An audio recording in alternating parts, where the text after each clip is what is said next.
আলাইকুম এভরিওয়ান। এটা হচ্ছে জীবন্তরী। এটা নৌকার আকৃতির একটি ভাসমান হাসপাতাল। এটা বর্তমানে নোঙর করা আছে। এটা কালীগঞ্জ কালীগঞ্জ যে গুদারাঘাট আছে, সেই কালীগঞ্জ গুদারাঘাটের পাশে। এই সামনের জায়গাটায় কালীগঞ্জ গুদারাঘাট, ওই যে গুদারা চলে যেতেছে, এইটার পাশেই এই জীবন্তরী নামের যে ভাসমান হাসপাতাল। এটা 1999 সালে নারায়ণগঞ্জ ডকইয়ার্ডে তৈরি হয়। এটা ইমপ্যাক্ট ফাউন্ডেশন, এই যে এখানে লেখা আছে ইমপ্যাক্ট ফাউন্ডেশন বাংলাদেশ পরিচালিত। এটা বাংলাদেশের প্রথম ফ্লোটিং হাসপাতাল হিসাবে ঘোষণা করা হয়েছে। এইখানে তারা এলাকার আশপাশের মানুষের কাছ থেকে শুনলাম তারা প্রায় 6 মাস এখানে থাকবে। 6 মাস মানুষকে সম্ভবত এখানে চোখের ডাক্তার, তারপরে নাক কান গলা, এই টাইপের ডাক্তারগুলা এখানে আছে।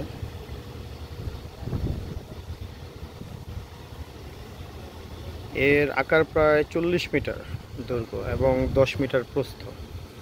এটা 3 তলা বিশিষ্ট একটা ভ্রাম্যমাণ হাসপাতাল, ভাসমান। এবং এইখানে আরও যেটা আছে দেখলাম, তাদেরই এইখানে একটা অ্যাম্বুলেন্স তারা রেখে দিছে, টেম্পোরারি একটা শেড করছে তারা। সেই শেডটা করে এখানে তারা একটা অ্যাম্বুলেন্সও রাখছে তাদের, হয়তো জরুরি প্রয়োজনে তারা রুগীকে যদি কোথাও ট্রান্সফার করতে হয় সেটা যেন করতে পারে। তারপর এখানে একটা বসার জায়গা, খুব সুন্দর জায়গাটা। তাদের যে সেবাগুলো তারা দেয় এখানে, আমি যতটুকু আমাদের কাছে তথ্য আছে, তাদের এই ভাসমান হসপিটালের মধ্যে অপারেশন থিয়েটার আছে, এয়ার কন্ডিশন যুক্ত অপারেশন থিয়েটার আছে 3 থেকে 4টি, কেবিন আছে 12টি। প্রতিদিন প্রায় তারা আনুমানিক 250 রুগীকে সেবা দেয়।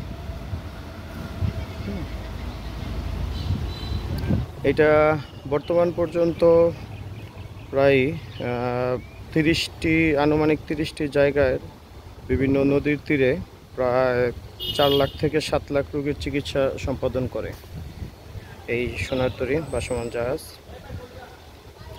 এখানে মাঝে মাঝে আন্তর্জাতিক বিভিন্ন স্বেচ্ছাসেবী ডাক্তার, নার্স তারাও আসে, বিভিন্ন সার্জারি ও প্রশিক্ষণ চালায় এখানে।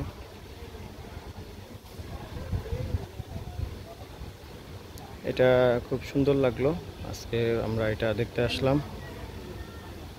চমৎকার।